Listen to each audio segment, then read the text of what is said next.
Bonjour à tous. Eh bien, encore un nouvel épisode pour le podcast de On parle reprise. Cette fois, je suis avec Andrés Lozano. Bonjour Andrés. Bonjour. Eh bien, je suis ravie d'accueillir Andrés aujourd'hui parce que Andrés nous vient du Québec, de Montréal très précisément. Et je trouvais ça hyper intéressant de pouvoir échanger un petit peu sur les cultures et voir ce qu'était le marché de la reprise d'entreprise au Québec. Voilà. Eh bien, écoute, bonjour Andrés. Eh ben, je vais te laisser te présenter et nous dire d'où tu viens et qu'est-ce qui t'a amené au Québec. Excellent. Merci Anne-Laure. Moi, je suis Andrés, je viens du Venezuela originairement, mais en 2010, j'immigré du Venezuela au Canada. J'avais un poste dans une boîte de sondage justement à Caracas et j'ai trouvé un contrat, une promotion pour passer du bureau vénézuélien au bureau canadien. Ça s'est fait en 2010 et donc j'ai arrivé à Toronto. Par la suite, j'ai fait mes études de MBA à l'Université de Toronto. Et quand je termine mon programme, ils avaient besoin de quelqu'un qui parle français pour faire le développement des affaires pour une compagnie de technologie. Et c'est comme ça que je passe de Toronto à Montréal en 2013. Ok. Et nous y voilà en 2025. Entre 2013 et 2025, il s'est bien passé quelque chose. Quelques petites choses, oui. Ok, super. Donc, ce que tu m'avais raconté, c'est que on va prendre un petit peu sur le passé. Donc, c'est déjà étonnant. Enfin, tu viens du Venezuela, c'est assez intéressant. Tu m'avais dit que ta famille était une famille d'entrepreneurs. Oui. Euh, Comment ça a eu, enfin, quel impact ça a eu, ça, cette famille d'entrepreneurs au Venezuela? J'imagine que c'est pas si courant que ça. Quel impact ça a eu sur ce que tu as fait au quotidien et ton parcours? En fait, ça m'a touché beaucoup parce que l'entreprise de ma famille, c'était des fermiers. Donc, rien à voir avec les mondes forcément académiques ou des universités. La famille de ma mère et aussi de mon père euh, vient de Machiques, qui est comme un petit village qui est comme entre le Venezuela et la Colombie. Et toute Ok. la famille avait des fermes de production laitière. Comment ça fonctionne, c'est que les grandes compagnies laitières, euh, mettons, qui s'installaient au Venezuela, même Parmalat, qui est comme une marque internationale reconnue, euh, prenaient la production laitière de toutes les fermes qui étaient dans ces secteurs-là pour faire justement la lait en poudre, le lait en poudre. Donc, ça, c'était comme le contexte économique où je suis grandi, famille de producteurs dans la production laitière. Par contre, au niveau familial, on nous poussait aux nouvelles générations pas à s'impliquer dans l'entreprise, mais bien au contraire, aller faire des études. Donc, Ok. aller apprendre un parcours très classique, aller apprendre l'anglais en premier, par la Mm. suite le français, essayer de faire des études à l'université. Donc, moi, j'ai parti pour aller à Caracas, la Ok. capitale, à l'université. Donc, c'était bien au contraire, on n'était pas en lien avec l'activité productive, mais c'était plutôt aller vous éduquer et Ouais. partir loin, mettons comme ça. Euh, parce que avec le recul du temps, je peux comprendre pourquoi. Parce qu'il y avait aussi de risques très pressants. En fait, je ne veux pas comme surdramatiser tout ça, mais justement, l'année que j'ai décidé d'immigrer au Canada, c'était suite au fait que ma grand-mère s'est fait kidnapper. Donc, pendant 5 jours, elle était kidnappée et c'était des gens qui travaillaient à la ferme parce que, évidemment, au Venezuela, on ne se le cache pas, il y a des problèmes d'inégalité et des choses comme ça. Mais tout ça pour dire qu'être un entrepreneur dans ces contextes-là n'est pas une chose de tout repos, mettons. Mm. Ça vient avec son lot de défis. Par contre, avec les défis, il y a aussi de très belles récompenses. Et Mm. je pense que pour répondre à ta question, j'ai toujours été inspiré ou j'admirais, tu vois, comme on a tous, Ouais. je pense, nos héros. Et mes héros étaient justement mon grand-père, Emiro, euh, qui, voilà, qui avait ses fermes. D'accord, ok, intéressant comment ça a pu, comment ça a pu influencer sur ta vie, mais aussi ça a pu être une véritable opportunité, parce que finalement, enfin, le parcours, enfin, l'environnement difficile du Venezuela, comme tu nous l'as dit rapidement, ça a poussé ta famille à vouloir t'extirper de ce contexte et justement créer autre chose et enfin, t'internationaliser, etc. Donc, ok, hyper intéressant. Et si je reviens un petit peu sur ton parcours que tu nous as expliqué, donc tu avais fait ton MBA, tu étais allé à Toronto et puis Montréal. Du coup, comment t'es passé donc finalement d'un environnement assez salarié à ce pourquoi on est aujourd'hui ici, au reprenariat? J'ai toujours eu cette envie d'entrepreneuriat, mettons, comme à différents moments de mon parcours professionnel, je ne sais pas comment l'expliquer, peut-être il y a comme les modélages familial, Mhm, mais il y a aussi socialement, mettons, et je pense que ça s'est intensifié aujourd'hui avec les réseaux sociaux, il y a comme tous ces messages sociaux de passer à l'entrepreneuriat. C'est quelque chose qui m'intéresse. Je ne sais pas comment l'expliquer autrement, mais c'est justement une chose que j'ai toujours trouvé intéressant de voir comment tu peux avoir une idée et comment ça s'est traduit à servir en clientèle et mhm. comment ça s'est traduit à avoir des employés et avoir comme un écosystème. J'ai toujours trouvé ça intéressant. Mettons, c'est un rôle assez généraliste. Ouais. Ouais, tu m'avais dit que tu étais un peu touche à tout, non? Oui, exact. Et surtout dans une petite entreprise comme la mienne, j'ai fait un peu de vente, RH, Ouais. même des ramassages des boîtes. Donc, on fait tout. Ok. Mais c'est justement cet aspect généraliste qui m'intéresse.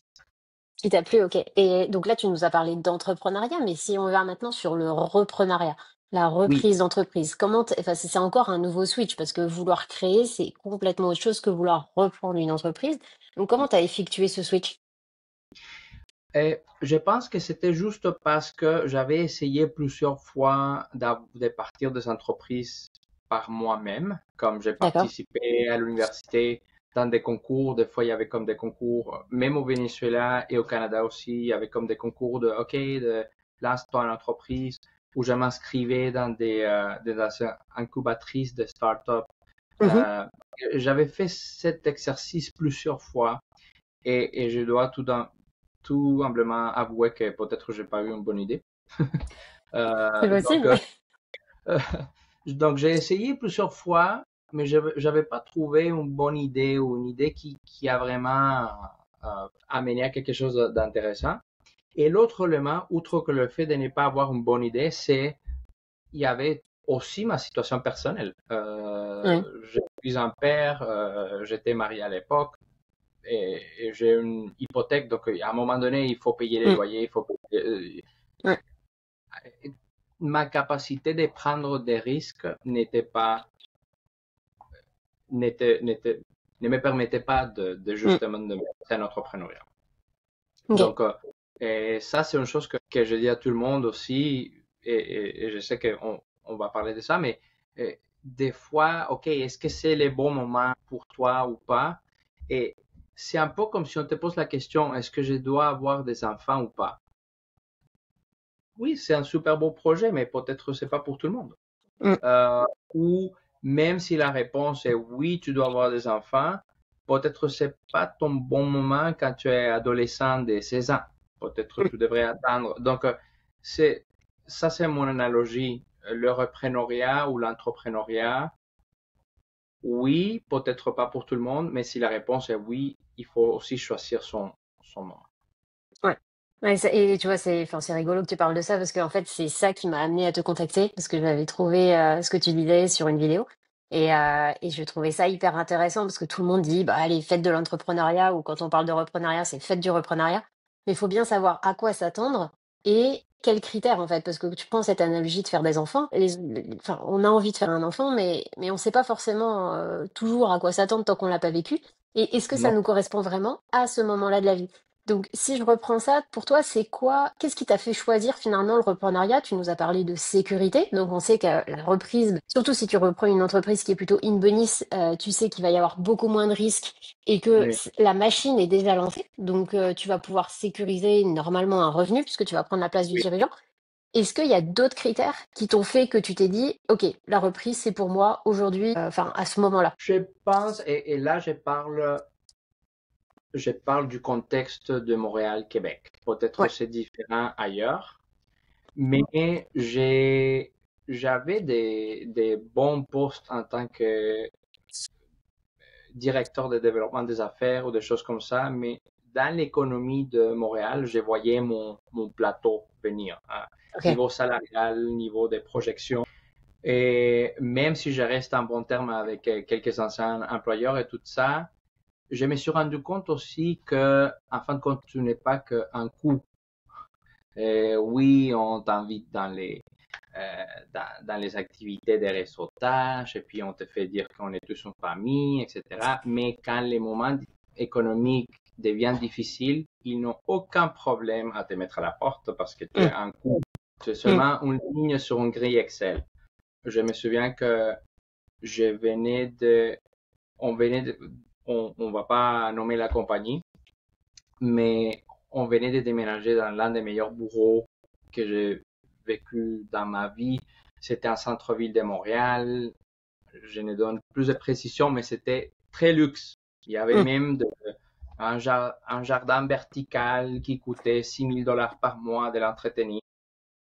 D'accord, On a déménagé là et 2 semaines après, 450 personnes. Bon. Et d'accord. je me souviens que la fille des ressources humaines, on voyait son calendrier, elle était bookée comme des petits créneaux de 10 minutes chaque. Pour virer les Et gens. c'est comme, ah, désolé, on n'a pas d'argent, on n'a pas réussi à faire les IPO parce que justement, ils voulaient sortir en bourse. Donc, oh, on n'a pas sorti. Ah, bah. Ok, mais qu'est-ce que je fais moi? Comme, est-ce que mon fils, qu'est-ce que je dis à mon fils? Ok, il faut vendre la maison, tu vas pas avoir de. Donc, là, je me suis rendu compte que on arrête ça. Il Ouais, faut chercher une autre façon d'évoluer.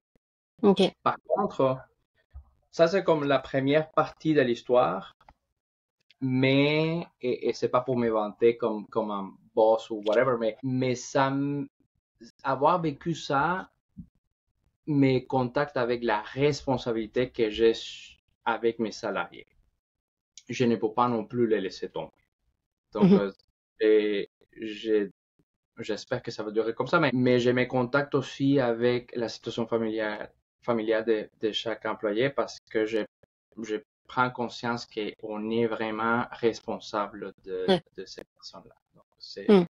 une espèce de contrat social, je ne sais pas comment le nommer, mais ouais. Ouais, c'est tu t'as pas envie de refaire vivre à tes salariés ce que toi t'as vécu. Exactement, exactement, ouais. Ouais. Du coup, bah, je trouve que c'est intéressant parce que, enfin, Montréal, le Québec, nous, on a des personnes au sein de la communauté repreneur qui veulent reprendre là-bas. Mhm. Et ce serait intéressant justement que tu nous expliques c'est quoi un petit peu les similarités et les grosses différences que tu as pu voir, pas que tu as pu voir, mais que tu as connaissance entre la France et le Québec, ou même des spécificités qu'il y a avec le Québec sur la partie vraiment reprise d'entreprise. Et c'est drôle parce que bon, je vais faire quelques petits commentaires. J'ai passé quelques vacances en France et j'ai des amis français qui habitent ici. Parfait. Et, et c'est sûr que j'aime ça les taquiner parce qu'il y a des différences culturelles assez Ouais. intéressantes. Euh, la bonne chose du Québec, et ça c'est une chose que j'ai fait le lien aussi avec l'histoire de ma famille, et les contextes, on parle en mars 2025, donc j'espère que ça va pas changer, mais les contextes institutionnels est très avantageux pour passer à la reprise. Qu'est-ce que je veux dire par ça?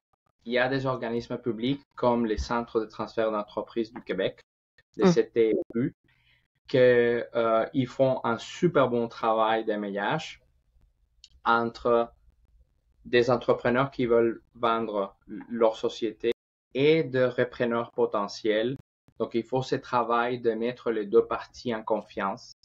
Oui. Euh, et tu as accès et tu payes un chiffre qui est vraiment symbolique parce que c'est Mm. vraiment accessible. Tu payes un montant minimal pour avoir accès à une base de données à toutes sortes d'entreprises qui sont à vendre. et ils encadrent bien le processus parce que, par exemple, ils gardent l'identité de l'entreprise confidentielle pour ne pas faire peur aux employés des Mm. entreprises. Donc, c'est vraiment bien monté comme système. Et justement, le CTQ vient d'avoir son 10e anniversaire cette année. Mais tout ça pour dire que au Québec, on a ça. Moi, j'ai Mhm. vécu en Ontario, par exemple, et en Ontario, ils n'ont pas ça. Donc, au Québec, a cet avantage-là. En plus, ça, c'est du point de vue de comment trouver l'entreprise qui est à vendre. Ouais, Euh, L'autre côté, c'est la partie financement. Parce que les gens ouais. se posent la question, OK, où est-ce que je trouve l'argent pour ça? Bah, surtout en tant qu'expatrié, en fait. C'est ça qui est intéressant. Exactement. Bon, maintenant, je suis citoyen canadien T'as eu la depuis, nationalité? depuis 10 ans. Donc, je Ok, suis dangereux. Je paye des impôts, mais je vote aussi. Donc, d'accord. mais tout ça pour dire que la BDC, même si tu es résident permanent, BDC, euh, rappelle-nous, qu'est-ce que c'est? c'est la Banque du Banque du... développement du Canada, Ok, mais c'est une banque qui fonctionne comme une banque n'importe laquelle, qui donne des crédits, mais c'est spécifiquement pour les entreprises. ok, Donc, c'est une banque qui, justement, prend des risques ou donne des prêts à des entrepreneurs qui ont mon profil, dans le sens que, par exemple, c'est la première fois que tu vas te lancer en affaires. Euh, et tu vas reprendre une entreprise, donc la BDC est là pour financer justement ce type de transaction. d'accord. Et c'est pour les entreprises en général ou c'est pour la reprise d'entreprise en particulier? C'est pour les entreprises en général, parce que par D'accord, exemple, ok, ils sont aussi un volet incubateur de pousses start-up ok. dans la partie technologique où tu peux, mais, mais c'est justement pour des entrepreneurs qui vont se lancer une première fois ou qui ont comme un profil, soit ou des femmes ou des minorités, peu importe. Donc, ils s'essayent juste, ils ont cette mission sociale, pas seulement une mission Ok. commerciale, une mission sociale d'appuyer différents types d'entrepreneurs, Mhm. diversifier le monde de l'entrepreneuriat. Euh, et voilà, c'est sûr que les taux sont un petit peu plus chers, mais c'est ça comment ça marche, hein. Tu vois que les taux sont plus importants qu'en France? Non pas qu'en France, mais je disais en fonction, en comparaison avec les banques Ah, ok. Les régulières. banques classiques. Parce que le système, comment ça fonctionne au Canada, on a comme 5 ou 6 banques qui sont comme les banques D'accord. nationales, qui sont partout au Canada. Et on a quelques-unes qui sont spécifiquement au Québec, mais ça, c'est des institutions financières qui sont beaucoup plus exigeantes au moment de te donner un crédit ou un prêt ou des choses comme ça. Ok. Tandis que la BDC a cette mission sociale qui est avantageuse. D'accord. Donc, Ok. pour revenir au point de l'écosystème du Québec, Mm. tu as les CETEC, tu as la BDC, Ouais. et tu as aussi beaucoup, c'est une société vraiment ouverte, tu as beaucoup d'événements de réseautage, Ok. mettons, des gens qui sont intéressés à que les transactions se fassent. Parce que, juste pour regarder les statistiques, dans les dernières 5 ans, on parle de entre 50 000 et 60 000 entreprises qui ont changé de main au Québec. Ok. Oui, j'avais entendu que c'était un véritable enjeu, la reprise d'entreprise au Québec, et vous avez aussi un peu le baby boom qui commence à arriver, et il y a beaucoup d'entreprises qui doivent être vendues, donc avec beaucoup de départs à la retraite, on va dire. Donc, ok. Donc vous êtes bien encadré, quoi. Et vous avez aussi le système de crédit vendeur au Québec? Crédit vendeur, c'est quoi ça? Ah, ok. Crédit vendeur, bah, tu parlais enfin, on parle de financement. Donc, au lieu finalement que ce soit la banque qui te prête, c'est le vendeur qui, je te la fais simple, hein, c'est le vendeur qui va te prêter de l'argent. Oui, ça tu peux le faire, mais c'est pas un système, mettons, comme encadré par une institution. Hmm. C'est au moment de la négociation, tu peux C'est ça. toujours demander au vendeur de dire comment est-ce que tu fais la chose. Donc, par Ouais. exemple, le CETEC peut te donner des conseils Hmm. pour comment structurer On euh, deal. la transaction. Donc, par exemple, dans mon cas, on a fait une première, mettons, mise de fonds. Hmm. Et puis, tout au long les 6 mois prochains, j'ai justement payé de la Du, cr- balance. D'accord. Donc via un crédit vendeur. Donc ça existe pareil qu'en France. Oui, c'est ça. Ok. Ok, c'est bien qu'on on sache un petit peu les mécanismes qui existent de part et d'autre. Ok, alors si on reprend un petit peu le film, donc tu nous as parlé du CETEC, de l'environnement, etc. Comment finalement enfin comment ça s'est passé, ton processus de reprise? Tu t'es mis en relation du coup avec le CETEC. C'est eux qui t'ont aidé à trouver ton entreprise? Comment t'as trouvé l'entreprise que tu as rachetée? Mettons oui et non, dans le sens que j'adore le CETEC, j'avais toujours parlé en bien d'eux, mais mon message pour le repreneur, c'est que vous êtes des adultes. Donc, il Mm. faut faire les devoirs. C'est pas, il va pas voir personne qui va venir Ça vous va pas tenir. tomber tout cuit dans la bouche. Oui, exactement. Il y a personne qui va vous tenir la main et vous dire qu'est-ce que vous devez faire ou quoi faire. Non, comme les CETEC est là pour vous aider, mais vos devoirs, c'est à vous. Donc, euh, le CETEC, je les ai rencontrés en 2019, en fin 2019. C'est sûr qu'il y a une petite chose appelée COVID qui Tout ne nous a petit. pas aidés, qui nous a bloqués pendant 2 ans. Ouais. Mais euh, je les ai rencontrés et mettons, je les disais, comment ça marche le système, c'est que tu dis, OK, j'aimerais rencontrer cette entreprise-là. L'entreprise regarde aussi ton CV, ton parcours, et il décide s'il veut te rencontrer aussi. Donc, Ok, c'est pour ça qu'on appelle c'est un matchmaking, mettons. d'accord. Des fois, il y avait des entrepreneurs qui voulaient pas me rencontrer, c'est correct. Euh, mais tout ça pour dire que ils sont intermédiaires entre les deux. Hmm. Mais une fois que vous décidez de faire affaire ensemble, le CETEC ne fait pas partie du processus, dans le sens que D'accord. c'est à chacun de se trouver ses avocats Ok. ou, ou ses conseillers financiers, etc., pour structurer la transaction. Mais, mais le CETEC est justement vous a présenté par la suite, c'est aux deux Hmm. parties de se mettre en accord. Oui. Et justement, je voulais faire comme un commentaire, justement parce que la situation est comme ça, une chose à ne pas négliger, surtout parce que j'imagine que notre audience, c'est plutôt des personnes d'Europe, à ne pas négliger les différences culturelles qui peuvent passer inaperçues au moment de la négociation. Il y a des choses que j'appelle tes alliés ou tes ennemis invisibles, dans le sens que c'est écrit nulle part. C'était pas écrit dans les états financiers, c'était pas écrit Hmm. dans le site web ou c'est écrit nulle part, mais justement la façon comment on rentre en relation, la façon comment on fait la business est différente. Et T'as des peut-être exemples à nous donner? des exemples très concrets. Par exemple, la personne qui faisait la comptabilité chez Rebel était la conjointe ou est la conjointe de l'entrepreneur Cédar. C'est sûr qu'on a eu de différences par rapport à la vision de comment Hmm.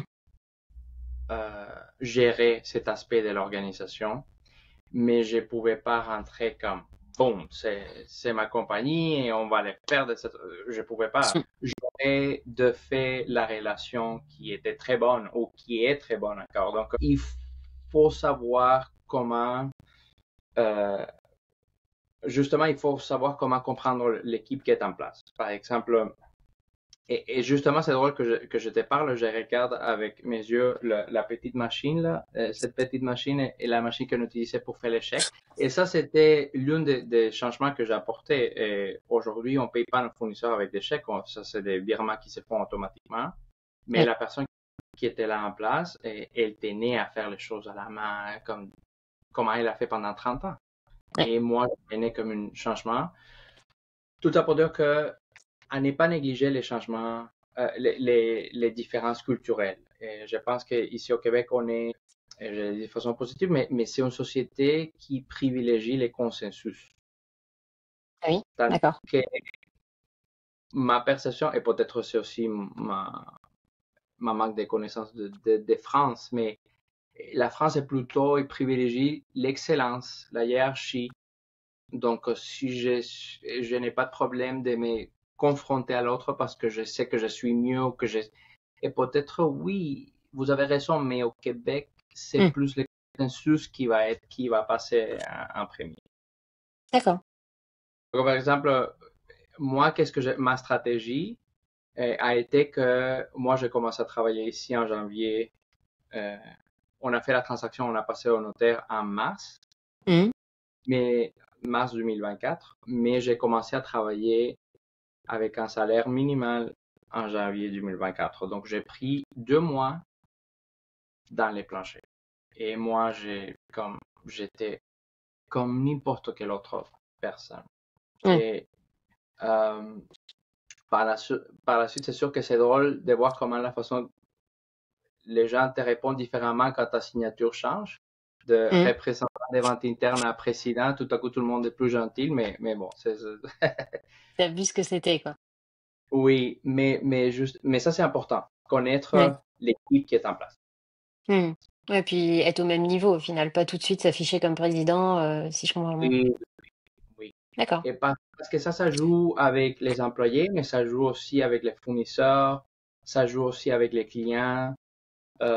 Vaut pas, on, pour les meilleurs ou pour les pires, on va rentrer à nouveau dans un contexte historique, économique où les nationalismes, je dirais malheureusement parce que je suis un immigrant, mais les nationalismes commencent à refaire surface. Hmm. Donc, c'est qui ton marché? Est-ce que ton marché va privilégier la production locale ou est-ce que ton marché... Donc, Hmm. tous ces enjeux-là recommencent à avoir de l'importance. Ouais. Ouais, donc il faut avoir une vraie vision et ok. Ouais. Alors, est-ce que tu peux nous parler un peu de Rebelle? Nous Oui, certain. présenter un peu la boîte que tu as reprise. Oui, Rebel est une compagnie de distribution des produits électriques et électroniques. Qu'est-ce que j'entends par ça? Très clairement, des batteries, de filage, du câblage, produits, des outils manuels, etc. Mais on a un éventail de produits de plus de 7000 SKU, donc c'est beaucoup de produits, mais qui sont utilisés pour l'entretien électrique et électronique dans les secteurs institutionnels. Donc, on parle des hôpitaux, des écoles, des municipalités, des systèmes de transport public, etc. Donc, ça, c'est comme la business telle qu'elle est aujourd'hui. Ok. Euh, la compagnie, avant de poursuivre, pour faire l'histoire courte, la compagnie a commencé en 1981, donc 43 ans. Et elle a eu comme 3 étapes. Première étape, c'était uniquement pour l'entretien électronique, donc le monsieur qui réparait les télévisions. Mais c'est sûr que l'industrie a changé. Donc, entre 1981 et comme début des années 90, c'était juste la réparation électronique. Après, l'ancien propriétaire, qui est celui qui m'a vendu, à partir des années 90 en avant, il a tranquillement pas vite fait comme un ajustement du marché. Mhm. Euh, on arrêtait de vendre des tours et des antennes paraboliques pour vendre plus de câblage Ouais. et plus de... Et tranquillement pas vite, il a justement ajusté pour servir d'autres types de clientèle. Donc, il servait une clientèle consommateur final et des personnes qui étaient aussi dans l'électrique. Et vers la fin, mettons comme année 2010, on a carrément ciblé les secteurs institutionnels. D'accord. Ok. Et tu m'avais dit que t'avais visité, enfin, t'avais rencontré une quinzaine d'entreprises, c'est ça? Oui, donc avant de m'attarder sur Ravel ou de me concentrer sur Ravel, et j'avais visité plusieurs compagnies. Ouais. J'avais visité des compagnies qui étaient des deux types, soit des compagnies qui servaient des consommateurs finaux, comme des cafés, des Ok. écoles, auto-écoles, des choses comme ça, mais aussi des compagnies qui desservaient d'autres business, comme B2B qu'on appelle. Ok. Qu'est-ce qui t'a Finalement, fait craquer du coup pour, enfin, qu'est-ce qui t'a fait dire que bah, c'était Rebelle sur lequel, enfin, sur lequel tu devais t'orienter et comment t'as réussi à conclure le deal comme ça? je pense qu'il y a une chose qui m'appartient à moi en tant que repreneur, il y a une chose qui appartient au marché. En tant que repreneur, c'est que toute mon expérience professionnelle était dans la vente B2B. Donc, quand j'ai travaillé, mettons, au début de ma carrière en tant que consultant pour des sondages de marketing, après quand j'ai fait les ventes des logiciels ou des services de outsourcing des TI, tout au long, j'ai toujours eu des clients qui sont d'autres compagnies. Donc, j'ai jamais eu un client qui est comme final, mettons, monsieur, Ouais, madame. Donc, B2C, quoi. il y avait cette facilité personnelle envers le marché B2B. Euh, mais ça, c'est avec moi. Mais la compagnie en tant que telle, justement, la diversité des clients. On a plus de 450 euh, clients publics ou institutions partout au Québec qui font confiance à Rebelle. Donc, j'ai dit, waouh, ok, ça c'est un bon modèle d'affaires. Donc, ouais, le côté non-dépendance client, ça, c'est quelque chose qui t'a fait tilter? Bon, et je ne veux pas comme trop dévoiler le, mais c'est sûr qu'il y a des clients qui sont vraiment importants. Donc, c'est sûr que comme toute entreprise, il y a un côté prise de risque. Donc, il y a des Ouais, clients qui sont vraiment importants. Donc, je ne veux pas dire non plus que notre carnet d'affaires est 100% blindé, protégé, parce qu'il y a toujours des concurrents nouveaux, bien sûr. il y a toujours surtout quand tu vas dans les secteurs publics, des fois, ils font des coupures de budget Mm. ou ils mettent d'autres contraintes à devenir un fournisseur. Donc, il y a aussi des défis. Hein. Et c'est seulement mon première année dans la boîte. Donc, je suis vraiment loin de dire que je peux prendre ma retraite. Donc, mais tout ça pour dire qu'au moins, la condition était assez bonne pour dire, Mm. OK, il y a beaucoup de potentiel, c'est le moment pour passer à l'action. D'accord. Alors, si on passe un peu par rapport à ce que tu nous as dit tout à l'heure, tu en as touché un petit mot sur un petit peu la transition au final, parce que tu nous as dit que la femme du cédant était au poste de comptabilité. Oui. Et que vous aviez un peu des différences de vision. Et Oui. justement, comment ça s'est passé, cette période de transition? Est-ce que le cédant est resté longtemps? Est-ce que comment s'est passé le transfert de connaissances, tu vois, pour vraiment récupérer cette connaissance et que toi, tu puisses diriger la société sans, enfin, en toute sécurité sans le cédant? Comment ça s'est passé, ce post-reprise, en fait? Il y a, comment je dis, une chose que je ferais autrement, si je pense aussi aux personnes qui sont en train de nous écouter Mm. et qui prendraient des notes de quoi faire et quoi pas faire. Une chose que j'aurais fait autrement, c'est que j'aurais mis les attentes par écrit de comment est-ce que ça va se passer et tel quel comme si tu parles à un employé, que tu lui donnes des objectifs à atteindre Ouais. Ok. et encadre un peu la relation, mettons. C'est sûr que par respect et aussi peut-être par personnalité, il y avait aussi un écart d'âge, donc j'avais comme une certaine révérence Mm. au monsieur et à madame, donc je- j'ai dit ok, ils sont faits comme ça, donc et peut-être j'aurais pu agir autrement, mais il y avait beaucoup de non-dits. Donc ça c'est une chose à éviter dans mes prochaines transactions. Il y avait beaucoup de non-dits, il y avait beaucoup de OK, vous allez rester là le temps que je paye la balance parce qu'il m'est resté un Ouais. montant à payer. Ok. On va continuer à travailler ensemble pendant que ça s'est fait.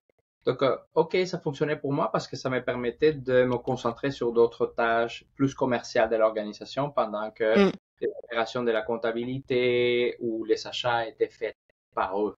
Donc, ça me permettait de me dégager un peu de ces tâches que je fais maintenant. Par contre, il y a des lacunes des transferts de connaissances que je me Ouais. suis rendu compte par la suite que j'avais des lacunes importantes. Et bon, avec beaucoup de travail ou reprise de contact avec des fournisseurs et des choses comme ça, comme je me suis rattrapé. Au début, j'étais un peu comme, OK, j'aurais voulu que ça se passe autrement, mais en même temps, je me suis dit, non, tant mieux que ça s'est passé comme ça, parce que finalement, en fin de compte, c'est ma boîte. Donc, je dois prendre ma responsabilité au complet. Donc, je suis, je suis l'adulte. Donc, c'est ma boîte. Donc, si ça va bien ou mal, ça revient à moi. Donc, et je reviens aussi au fait il y a personne, pour le repreneur, il y a personne qui va venir te tenir la main. Donc, Hmm, ça revient à toi. d'accord. Et tu parles de non-dit, ces non-dits, tu t'en es rendu compte a posteriori? Oui, Ou tu voyais que finalement, bah, il y avait des oui, problèmes de communication? Ou sur le coup, tu oui, t'es dit, bon, allez, tant pis, je laisse passer? oui, par exemple, des choses concrètes. Moi, j'aurais aimé, par exemple, qu'on fasse la route ensemble, faire du développement des affaires et aller visiter des clients et cogner des Hmm, portes et être comme un peu, OK, que l'ancien entrepreneur et moi, ouais. et que je Vas-y, me équipe ensemble et et que, hey, on va visiter des hôpitaux et des nouveaux clients et voici, je te présente, je laisse la boîte et une façon plus proactive ouais, d'aller voir le marché. Et par contre, je me suis fait dire, ah non, je connais pas trop la clientèle, et c'est l'équipe qui va la connaître. Tranquillement, pas vite, euh, je me suis rendu compte que j'étais seul dans ça. Donc, d'accord. ok, c'est correct, mais c'est mon tour de prendre les contrôles et de faire à ma façon. D'accord. Et du coup, comment tu as géré ce transfert de connaissances? Euh, bon, c'est sûr que au début, j'ai passé des week-ends à travailler comme un malade parce que j'ai- il y avait pas assez de temps pour apprendre et agir en même temps, mettons. Euh, beaucoup de, je prenais des notes, je prenais des semaines au complet à faire comme des dossiers particuliers. Par exemple, cette semaine, je vais m'occuper de la comptabilité ou cette semaine, je vais m'occuper de, tu vois, au début, c'était un peu déstabilisant, je ne le cache pas. Mais avec 6 mois de recul, ça commence à aller. C'est sûr que oui. Et enfin, du coup, le cédant était avec toi pour t'expliquer comment il faisait, comment ça se passait quand il était aux commandes? Non, c'est ça que j'explique. Le premier 6 mois, mettons jusqu'en septembre 2024, on était ensemble. Ok, Mais en septembre 2024, il part. Donc, les moments difficiles pour moi ont commencé à partir de octobre 2024 jusqu'à aujourd'hui, parce que c'est comme les ok, premiers 6 mois où tu es comme tout seul, tu vois, comme, ouais. wow, ok, je suis l'adulte maintenant. Ça y est, je suis capitaine. Exact. Donc, il y a cette période d'ajustement. Ouais. C'était aussi une période qui m'a permis, et ça c'est autre chose un autre message que je lance aux repreneurs, le piège dans lequel je suis tombé, et c'est très, très commun, vouloir tout faire et tout changer la première année. Faire comme une espèce de révolution. Donc, c'est un peu comme, ok, c'est la révolution, ça va devenir Et après, tu te rends compte que tu es en train de t'éparpiller. Hmm. Parce que la première année, je voulais changer les systèmes informatiques, les systèmes comptables, engager du monde, faire du nouveau marketing, faire des ventes. Et puis, je me suis rendu compte, ok, non, ça marche pas. Après, il y a une limite de temps et d'énergie. Bah oui. Ouais. Puis déjà, toute cette période de compréhension de l'entreprise, je pense que ça doit te prendre Oui, pas mal d'énergie, en fait. c'est ça. Et puis, je sais que c'est un peu un tabou, mais je sais que dans les investment bankers et à Silicon Valley, il y a des gens qui prennent la kétamine et la cocaïne pour rester debout pendant des semaines, mais c'est pas mon cas. Donc, J'ai eu peur, je me suis dit, c'est une nouvelle. maybe I'm a loser, mais oui, mais c'est justement, il y a comme une limite des temps, mais il y a aussi une limite budgétaire. Je peux pas acheter 3 logiciels par mois, parce que ça, c'est autre chose. Quand les gens sur LinkedIn voient que tu as acheté une compagnie, tu vois tous les requins qui commencent à te tourner Ah oui. autour. Ils sentent l'argent. Donc, et à coup, tout le monde devient gentil et tout à coup, tout le monde veut t'appeler. Et moi, dans ma tête, c'est comme s'ils savaient à quel point j'ai pas du tout le budget pour ça, mais justement, prioriser son temps, Ouais. c'est important. T'as des techniques particulières que t'as utilisées ou même peut-être que tu utilisais dans tes anciens boulots qui ont fonctionné, que tu pourrais conseiller à des repreneurs? Parce que ça, enfin, tu vois, on en parlait à la dernière interview avec Marc de Rodelec, avec qui j'ai fait une interview. Lui, il a pris Oui, une entreprise à la barre. Et donc, il y a beaucoup de choses à changer parce que là, tu peux même pas te permettre de dire, bah, je vais faire comme avant parce que comme avant, ça fonctionnait pas. Donc là, tu es obligé de changer les choses. Et c'est oui. justement là où ta liste de to-do s'allonge, s'allonge, s'allonge, s'allonge. Mhm. Et tu vois, c'est intéressant de se dire, bah, en fait, comment je priorise, quoi. Parce que tout est important, en fait. Tout Oui. est quasiment urgent.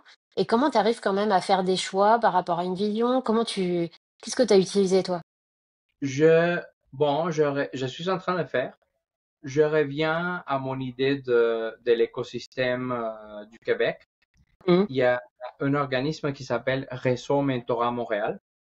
Donc, je me suis pris un mentor Ok. et lui, il me fouette. Donc, 2 fois par mois, on s'est mis, je me suis mis des objectifs. Par exemple, moi, j'ai identifié, après plusieurs séances, j'ai identifié mes 3 objectifs. Il y a comme une transformation numérique qui doit se faire pour être Mhm. à jour dans les opérations et avec les clients. Il y a une transformation aussi des RH. J'ai du monde qui est à la pré-retraite, donc on doit engager du nouveau monde. Et le troisième, qui n'est pas moins important, aussi la partie commerciale, aller chercher des Mhm. nouveaux clients. Donc, après plusieurs séances, c'est un peu comme les psychothérapeutes ou les psychanalystes, Mhm. qu'après plusieurs séances, tu te rends compte que, ah bon, ok, ça c'est mes 3 objectifs, donc Ok. il manque. Il t'aide à mettre le cap et à le garder, quoi. Oui, exact. Et Ok. puis, s'il voit que je m'éparpille un peu trop parce qu'il y a toujours un nouveau logiciel sexy qu'on me propose, Le il me shiny dit, ah, ok, object. est-ce que c'est vraiment ça que tu... Ah oui, t'as raison, t'as raison. Non. Et c'est intéressant, tu vois, parce que bon, on parle beaucoup de la solitude du dirigeant. Je pense que Oui, est-ce que c'est pire quand tu es repreneur? Je sais pas, mais en tous les cas, tu l'as mentionné. Et ce fait d'avoir un coach qui t'aide finalement à prendre du recul sur tes envies et enfin, tes envies d'aller voir le shiny object, c'est hyper intéressant. oui. Moi, tu viens de mentionner le mot solitude, oui. Et ça, c'est un mot qui revient souvent dans mes conversations avec lui. J'aimerais ça avoir des associés dans un Hmm. avenir. Et moi, je me dis, par exemple, dans mes objectifs d'expansion, c'est d'avoir plusieurs succursales, euh, me concentrer sur quelques familles de produits en particulier, devenir vraiment un spécialiste. Les potentiels est là, mais ça me prend des associés, des personnes qui partagent le profit, bien évidemment, mais aussi le risque avec moi. Hmm. Bien sûr. Et à ces moments, c'est pas le cas. D'accord. Bah, justement, on va parler un peu Si des jamais il y a un perspectives. Français, pardon, si jamais il y a un Français de la famille qui vient euh, investir avec moi, je suis preneur. Ouais, il va falloir que tu fasses ton pitch, hein. Exact, exact. Bah, du coup, c'est intéressant. On va parler des perspectives un peu de Rebelle. T'as un bilan là à peu près depuis 1 an que tu as repris.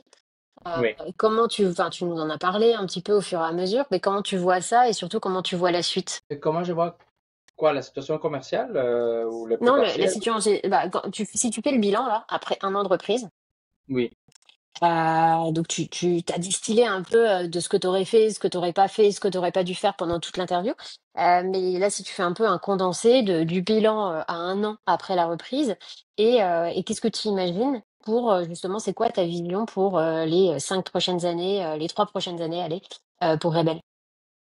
La première année, j'aurais bien l'idée de rester plus concentré, dans le Ouais. sens que vraiment ne pas m'éparpiller, identifier que c'est quoi les objectifs clés et Mm. faire le travail qui n'est pas sexy. Des fois, c'est ennuyant, comme par exemple changer le système ERP, ou parce que ça touche les Ouais. opérations. Mais même si c'est pas sexy ou glamour, il faut le faire. Donc, rester plus concentré, ne pas me laisser séduire par des nouveaux projets tout le temps. Donc, ça, c'est une première chose que je dirais. Et peut-être pas aussi surestimer ta capacité à faire des choses. Pour ça. Euh, En même temps, faire plus confiance. C'est peut-être contradictoire, mais me faire plus confiance dans le sens qu'il y a beaucoup de choix que je suis en train de prendre, que j'aurais pu prendre l'année passée, mais Oui. peut-être par révérence ou respect de l'ancienne administration ou parce que je voulais pas trop brasser les consensus qu'il y a dans l'équipe, j'avais pas pris ce type de décision-là. Mais par Un exemple, j'aurais exemple à nous donner? un exemple concret à engager du nouveau monde et comme plus rapidement. Là, t'as eu peur de le faire trop tôt. Oui, parce que je savais pas c'était quoi la culture, etc. Mais maintenant, j'ai, je sais c'est quoi dont on a besoin pour arriver aux objectifs que j'aimerais avoir. Donc, j'ai, je laissé les choses prendre son temps Et rapidement. qu'est-ce qui aujourd'hui, avec le recul, qu'est-ce que tu aurais aimé savoir en plus? Enfin, tu as parlé de culture, mais plus concrètement, qu'est-ce que tu aurais aimé savoir en plus pour pouvoir prendre ces décisions-là plus rapidement? Être sûr de toi? Euh, bon, il y a un côté de psychologie individuelle d'être sûr de moi, mais aussi la partie financière. Et D'accord. peut-être parce que moi, j'ai délégué cette partie-là à la conjointe de l'ancien entrepreneur. Mais justement, maintenant, c'est moi qui paye Mm. toutes les factures, qui regarde tout ça. Et ça me permet de voir comme, OK, oui, ça on peut pas, avoir cette vision plus concrète D'accord. de budget, oui. Certain que oui. Ok. Vraiment voir l'argent qui rentre, l'argent qui sort, palper en fait, finalement. Enfin, entre Oui. guillemets, quoi. Parce que même si c'est un business petit, juste pour vous donner comme une idée des Mm. complexités, euh, euh, on émet plus de 400 factures par mois et on doit payer un nombre similaire. Donc, on parle de 800 transactions par mois. Ah oui, Donc, ça devient complexe rapidement. d'accord. Et pour se rendre compte un petit peu, c'est vrai qu'on n'a pas du tout parlé chiffres. Rebelle, c'est combien de chiffre d'affaires?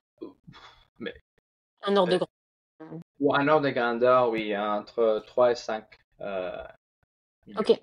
D'accord, ouais, donc ça fait quand même du volume Mhm. à gérer. Et Donc, pour la suite, j'enchaîne avec la suite. ouais, Euh, je suis encore un fidèle croyant à l'écosystème du Québec. Je suis aussi très conscient du moment historique difficile qu'on vit. On est en mars ouais, 2025, guerre commerciale avec les États-Unis. mm, On importe beaucoup de produits des États-Unis. Euh, Campagne politique, je suis très conscient de tout ça. Pourtant, je continue à croire au Québec. Et ma vision serait de justement continuer des acquisitions dans notre même créneau commercial. d'accord. Euh, donc, parce qu'il y a pas mal d'entreprises qui, elles aussi, ont besoin de relève. D'accord, donc plutôt stabilisation sur des gros sujets et ensuite continuer la croissance externe en fait. Oui, exactement. Oui. Et te Pour libérer du avoir, temps, j'imagine, pour pouvoir le faire, quoi. oui. Et la croissance, aussi pour le repreneur, la croissance n'est pas seulement un objectif de, ah oui, pour faire plus d'argent Ouais, et être plus. Ça touche l'opérationnel parce que ça te permet d'avoir des meilleures positions avec tes fournisseurs parce que tu as plus de volume. eh oui, Donc, il y a aussi un objectif stratégique derrière ça. d'accord. Ok, ouais, cette place sur le marché que tu as envie de prendre en fait. Oui, exact. Ok, d'accord. Bon, bah écoute, très chouette, Andrés. Je te propose qu'on termine tout doucement. Si, alors pareil, tu t'as distillé un petit peu tes conseils tout au long de l'interview. Si tu devais vraiment en retenir trois pour des repreneurs, euh, expatriés ou non, des choses plutôt spécifiques à l'expatriation ou non, mais qu'est-ce que tu dirais? Première chose, euh, prendre le temps de trouver la bonne entreprise et visiter beaucoup d'entreprises.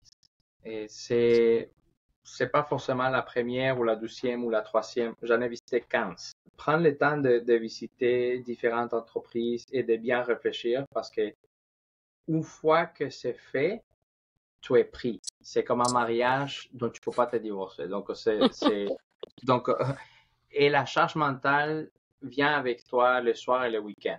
Ouais, Donc, c'est un projet de vie. Donc, prends le temps, visiter plusieurs entreprises. Ça c'est la première chose. Mm. Euh, Deuxième chose que je dirais est écoutez votre timing personnel. On a tous des temps de vie, et une vie personnelle, quoi, mettons. Donc, et peut-être c'est pas le bon moment de se lancer à l'affaire. Donc, vraiment être à l'écoute de ça. Et troisième chose, pour contrer la solitude, ne vous isolez pas. Mm. Euh, Trouvez toujours, il va y avoir toujours il faut faire confiance à la vie parce que je pense qu'il y a toujours des opportunités nouvelles qui s'ouvrent, mais il faut aller les chercher. Il y a toujours des événements de réseautage, des institutions, des choses qui peuvent t'aider à garder justement la motivation. Mm. Ok, top. Bah écoute, je te remercie énormément, Andrés. C'était, je pense, hyper enrichissant pour. Et puis ça a donné aussi une autre vision, tu vois, de la reprise, un autre point de vue culturel. Donc c'est hyper intéressant. Donc je te remercie beaucoup. Je te souhaite le meilleur pour Rebelle. Et bah, j'espère que tu rachèteras plein d'entreprises l'année prochaine ou Excellent. dans les années Merci. qui viennent.